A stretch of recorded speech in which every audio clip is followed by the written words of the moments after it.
Clicking go live, Sal. Should just be a moment. The blue bar has to. So hopefully work smoothly. Okay. Any mute? We are live, Sal. Headphones on. All right, sir. Are you ready? I am ready. All right. Let's do this. Welcome to Just Curious Media. This is That's a Crime. I'm Jason Connell. And I'm Sal Rodriguez. All right, Sal. We're back yet for another crime. Yeah, and an extra disturbing episode of That's a Crime, if I do say so myself. This one hits a little too close to home for you, I think. It does, because, there are certain places, the world's a dangerous place, right? But there are certain places you want to say or think, I can chill out here. I can let my guard down. I can relax and I can breathe, but no, apparently not. No longer. There's danger everywhere. And today we're breaking down the true crime story of the Knife-Wielding Woman Stabs 4 in Target store in 2010. Scary title, Sal. The worst part, Jason, and I do mean this, the worst part, you and I have both been to this store. This is why we're covering this episode, Sal, because I remember when this happened. Wow. I didn't know. You brought this to my attention recently. I do not know about this. Yeah, I used to go to this exact Target store, and we'll get into exactly where that is. But around 2008, 2014, I lived in Miracle Mile area and had my office in Hollywood, and would often, if I walked to work, sometimes I would just walk. Brody, I didn't have Nico then. Brody, my chocolate lab, incredible dog. We would sometimes walk right by this Target and then go up to Highland and where the office was. And I would visit it quite often. It was a bigger Target. They had the grocery store, they had everything. Yes. So it was just I would go there quite often. And I remember seeing this on the news thinking, I got to watch my back in that Target. Yeah. So this Target is not just a standalone Target. Some Targets, it's just a giant parking lot and a Target. This is different. This is what is a multiplex plaza, mixed use. Best I think Buy they call it. There's food a Best Buy around there. It's a big area. You can walk around. You can walk across the street. This area is dense with shops. Yes. Mm-hmm. I was just there about a month ago. About a month ago, I was there. Yeah, you're there more recent than me. Yeah. But let's jump in.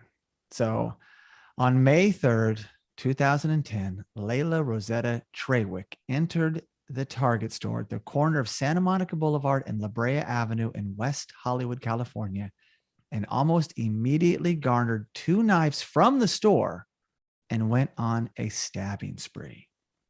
I did not know that you could just grab knives. Right. Where? Yeah, I have not been to this Target in a while. I don't know where you can go grab knives. That's what I've read. She didn't come in with knives, which probably would have been easier, but she got them there allegedly. No. You know what I'm thinking, Jason? What's that? After this, they don't no have more the knives out. No more knives. That's what happened. So, I remember, like I just said, when this happened, I thought, oh my God, Sal, I have actually gone to this Target, like I mentioned, and I probably need to be a more alert, aware shopper and maybe not shop with headphones on if I'm alone. Because I do that sometimes alone. I'm killing time. I'm bouncing in. Now it's like, and I'm always alert, Sal. I'm watching people, sizing them up, but you get distracted. Sure. Right. I mean, come on. It's only natural. Again, it's not a place where you would necessarily think that you should have to have your guard up while you're looking for shampoo, Yeah. But this kind of ruins my Target experience. So I may just be hanging out at Walmart for a little while. Yeah. Walgreens.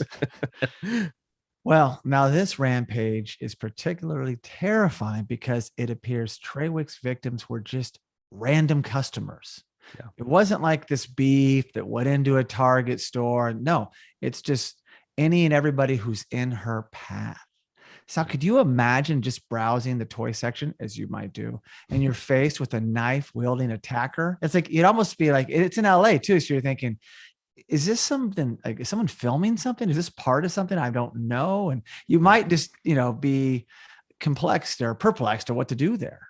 Yeah. I mean, having grown up in Los Angeles, I will definitely tell you, I have seen some interesting things, from live turkey on a treadmill in a gym to actual nude people walking down the street. So yes, I have seen interesting things in Los Angeles, and West Hollywood being no exception. West Hollywood is known famously for their annual Halloween gathering, Halloween night in West Hollywood. That's the place you want to be in Los Angeles on Halloween, or at least it was for many years. I don't know about, where we are today, but once upon a time, West Hollywood Halloween, that was the spot. Wow. I did not know that. Well, back to Target. This being LA, as we've just talked about, entertainment journalist Allison McNamara was shopping at the store while she encountered a screaming woman in the aisle that separated the skincare and the kitchen section. And according to McNamara, she was yelling, "I'm bipolar. There's no witness protection program."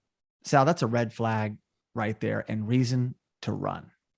I would think that as soon as you're in a public place and overhear somebody yelling bipolar, that your antennas better go up. Exactly. So then McNamara said she watched helplessly as the woman Trawick plunged a knife into the upper back and shoulder of a male shopper who crouched down and covered up to fend off the blows. Wow. McNamara also stated you could see where the knife was going into his back. The knife had ridges and a tag on it. See? She was going as fast and strong as she could. 4 to 6 inches were covered in blood. She looked like she was going to stab everyone there. Sal, this is something straight out of a horror film. It absolutely is. This is very disturbing. This is one of our most gruesome. I don't think even when we've had murders, because we cover everything from a misdemeanor to a murder. Right. Even when we've covered murders, I don't think we've gone into this level of detail. Well, that's true. Because even like the trick or treat murder, it's like ding dong, he answers the door and he's blown away. And that's like the gunshot. Most creepy one that I've heard of. But these were the details. It's kind of creepy. When I was reading it, I thought, oh my gosh, this is how it laid out. Because I saw it on the news and just thought, okay, note to self, be careful at that Target or any store like that. And then forgot about it until recently. I thought, oh my gosh, I'm going to see what happened on that case. And these are the facts. It's really laid out like a script. So I think if you were, Jason, if you were to ask people, if you were to do a random survey, would you rather be killed by a gun or would you rather be killed by a knife? I would probably go. Yeah, I would probably go with gun. Yeah. If I had to choose. Less painful. Yeah, and less personal too. You don't have to look in the eyeballs of the person. Yeah, knife attacks are extra gruesome. So moments later, Trawick looked straight at McNamara, who immediately bolted out of the store with a stampede of other shoppers and employees. McNamara immediately sent a tweet warning people what she had seen. Sal, people can get injured just exiting the store in this fashion. Oh, yeah. And this is on a second level, by the way. That's true. This Target is on the second level because the Best Buy is beneath and other retailers beneath. There's like a courtyard area. There's escalators, there's stairs, there's lots. Imagine if people could have fallen over the railing onto the first floor. I mean, when people are in a panic, as we saw recently with the concert, Travis Scott, right? Yeah. Recent concert, and people were trampling. That kind of thing can happen when it comes to large crowds. You better look out. Absolutely. Now, authorities credited Deputy Clay Grant Jr., who was off duty, with preventing additional casualties. I'd say any casualties. This is how I read it, but we'll find this out. Thank goodness none of the 4 died. But Grant was at the Target shopping for paper towels on his day off when he heard screams. Then customers began racing past him toward the exit, and one said, "Somebody has a knife." Oh. So his antenna goes off, and he's a trained deputy, right? Thank goodness.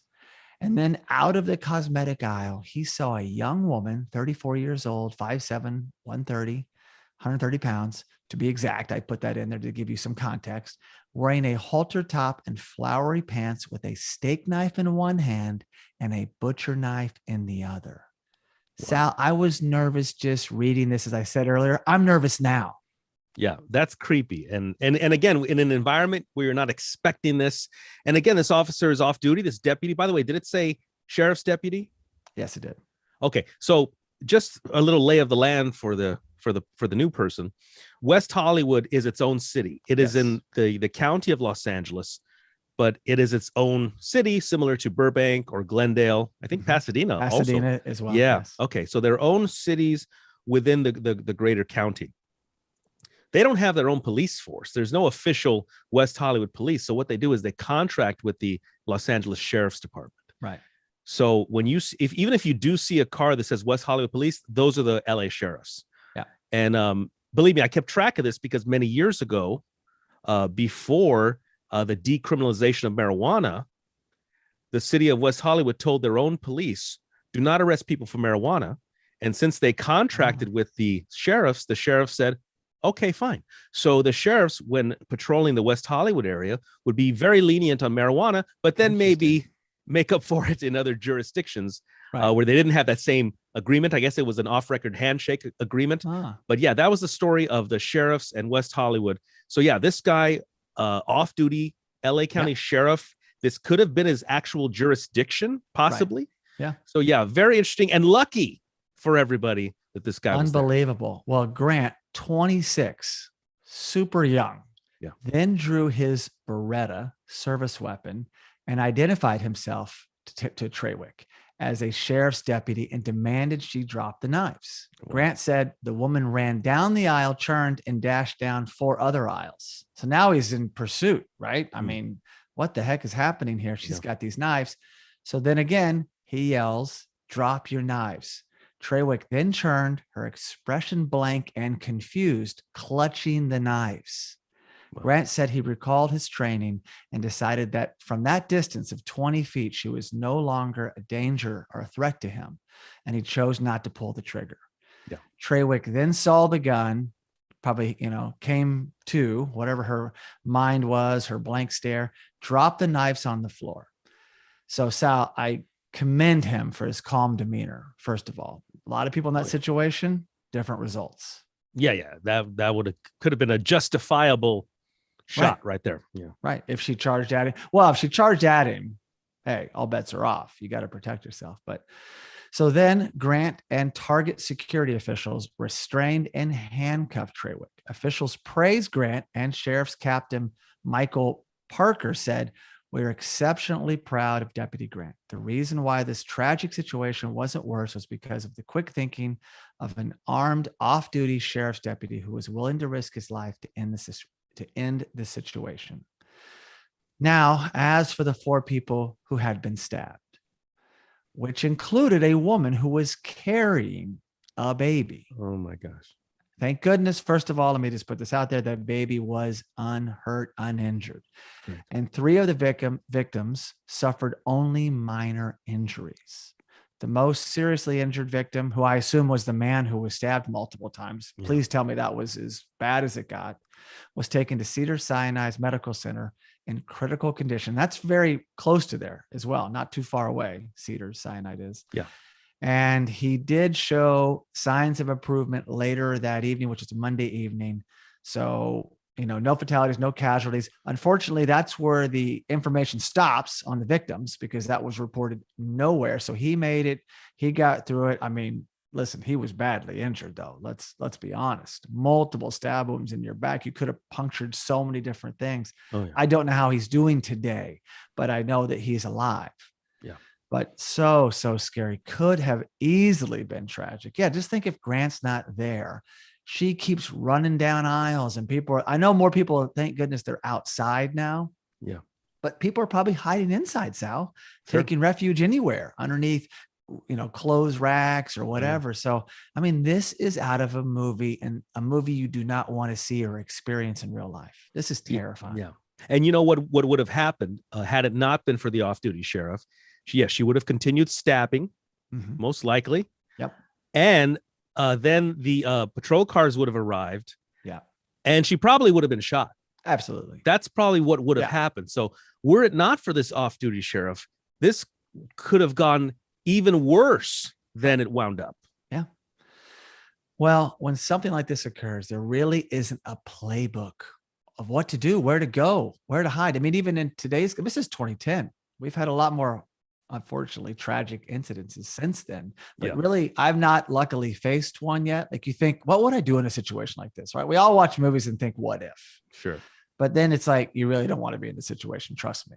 No. But really, you don't know what to do. And Yeah. what makes it worse sometimes is bad intel, right? So for instance, West Hollywood Sheriff Sergeant Josh Mankini stated they responded after numerous 911 calls reported a gunman at the target.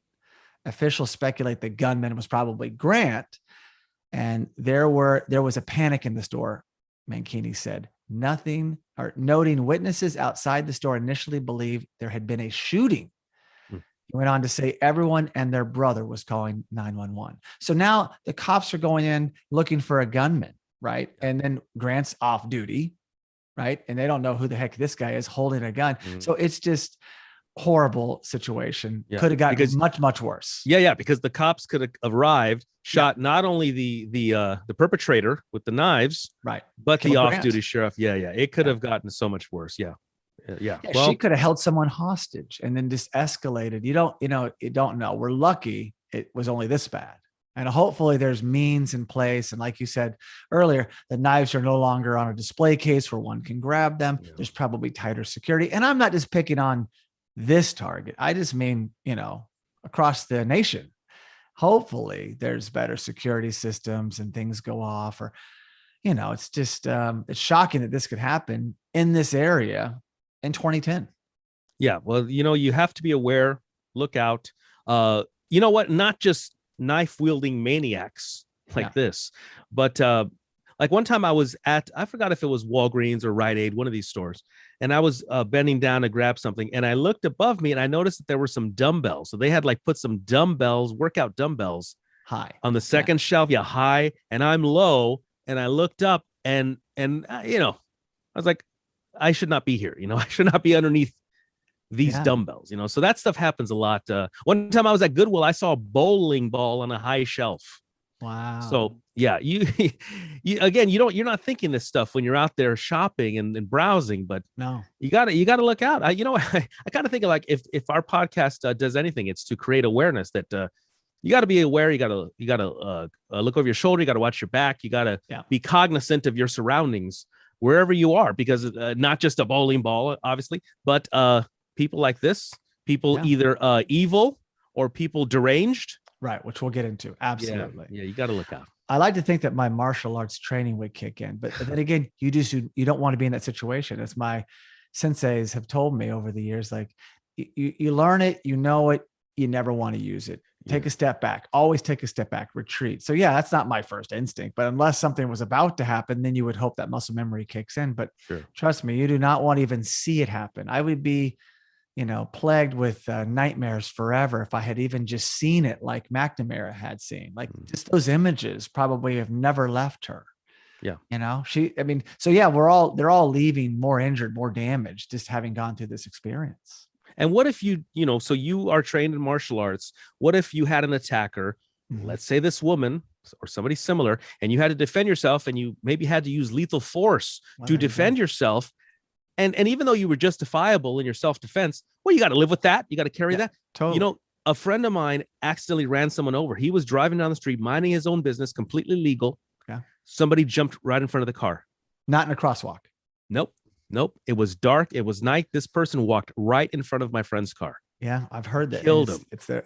Well, that's terrible. He died. And you know what? My friend had to live with this forever. He didn't get manslaughter or anything? No. Even the police, everybody at the scene were like, this was a horrible accident. It's not your fault. I don't even think my friend Philip, I don't even know if there was a court case. I don't know, but he didn't have any repercussions for this. It was declared an accident, but he had to carry that with him forever, though. Of course. He had to live with that. So it could have been worse. What if they said, you know what? I don't know. You were speeding 5 miles over the limit. It could have been much worse. It was terrible. And unfortunately, a life was lost, but very scary. Yes. You always have to look out. Well, as for Layla Rosetta Trawick, she was held on a $1 million bond. And then in 2013, she pleaded guilty to 2 counts of attempted murder and 1 count of assault with a deadly weapon. However, Judge Antonio Beretta Jr. found her not guilty by reason of insanity and remanded her to the Patton State Hospital to serve a 16-year, 8-month sentence. So the implication is that she is there as we speak. That is the implication. Yeah. Sentenced in 2013, time still being served. Now, according to Trawick's family, she suffered from bipolar disorder and schizophrenia, and that they had been trying to get her help. Her mother stated, "I've been trying to get her institutionalized for years, and the mental hospitals just kept releasing her. She's been in and out of them since she was 16. Sal, this whole thing is just tragic. Wait, because it brings to mind this could have possibly been avoided. Right. Maybe had she received the proper care or treatment or institutionalization. Yeah. Had she been where she maybe should have been, Yep. then this whole thing maybe wouldn't have happened. Oh, yeah. This is just this is a bad tale just all around. And it is. And I do wonder though, when they do release her, okay, so what is it? What was her time she was given again? So 16 years, 2013. She's not getting out for, 2029.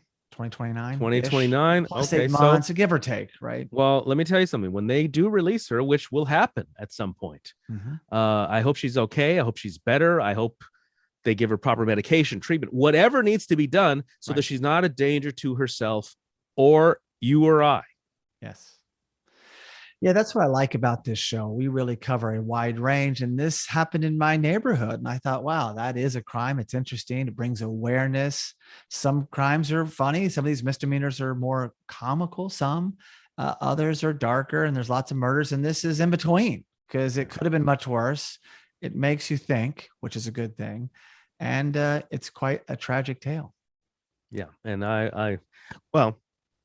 I go to Target a lot because of how many locations we have surrounding me. They're everywhere in LA. Kmart's, there's no more Kmart's. No Sears. No more Sears. With the Walmarts around me, there's not really that many Walmarts. They're kind of far where you're at. Yeah. So I will still try to enjoy my Targets, but believe me, I think of them a little bit different now.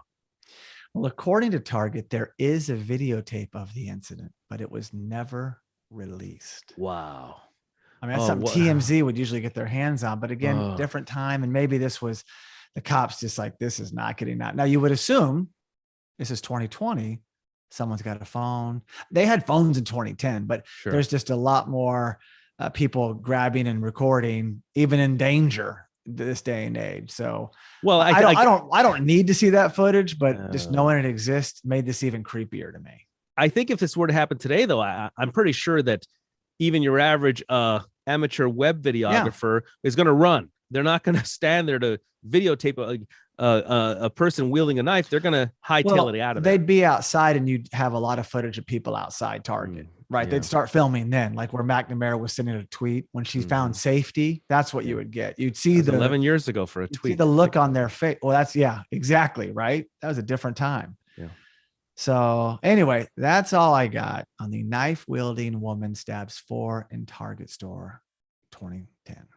Layla, I hope you're okay. Yes. I hope that you are getting help and treatment, and I hope that you can maybe one day lead a happy life. I hope that one day you can lead a normal, happy, healthy life, and all of us can rest easy, out there in public. I agree. I totally agree. And same goes for all the victims, those who were stabbed, as well as those that just saw it or ran or worked at the Target and had to show up the next day and go to work and deal with that. So there's just, everyone's impacted when something like this just happens, something so out of the ordinary, so surreal. It's probably haunted a lot of people since this day. I wonder if these corporations, for example, when they have a tragedy at a school, they have counselors come in. I wonder if maybe does Target sponsor, counseling after something like this? It's a big company. You think you would do something. I'm sure some people quit. I mean, that's just standard, right? You would think. Yeah. Yeah. Wow. And hey, folks, this is in West Hollywood, part of Los Angeles County. I am in North Hollywood. So the only thing that I do rely on, and I tell friends this, and I've been saying this for years, if a person goes to a restaurant and gets food poisoning and people go, I'm not going to go to that restaurant. No, actually, you probably can go to that restaurant now because lightning's probably not going to strike twice. Exactly. You're probably not going to get food poisoning if you go to a restaurant that was busted for food poisoning. Yeah. So I have been to this Target since this happened many times. I didn't not knowing about this, but no problems. other than the parking structure itself, which is underground, It is subterranean, underground. validate the whole thing. But so I've been to this Target many times. I've been to many Targets across multiple states many times. So I'm a big lover of Target. Shout out to Target. Sorry this happened. But everybody, hey, no matter who you are, no matter where you are, look out. Yeah. Sal, keep shopping. So thank you so much for listening. And please be sure to subscribe to That's a Crime wherever you get your podcast. You can also really help us by giving the show a 5-star rating on Apple Podcast.